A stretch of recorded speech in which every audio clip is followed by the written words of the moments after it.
Hi this is Krishnaji. పశ్చిమ గోదావరి జిల్లా నరసాపురానికి ఎగ్జాక్ట్గా 11 కిలోమీటర్ల దూరంలో ఉన్న మొగల్తూరు గ్రామంలో మన మెగాస్టార్ చిరంజీవి గారితో పాటుగా మరో లెజెండరీ స్టార్ ఉప్పలవాడి కృష్ణరాజు గారు, వారి సోదరుడు సూర్యనారాయణ రాజు గారు, వారి కుమారుడు మన pan India star Baahubali darling Prabhas గారు జన్మించారు.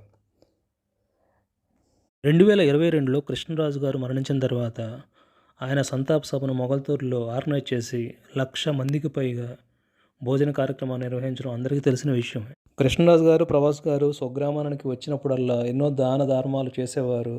కృష్ణరాజు గారు ఎంపీగా ఎన్నో అభివృద్ధి కార్యక్రమాలు కూడా చేపట్టడం జరిగింది.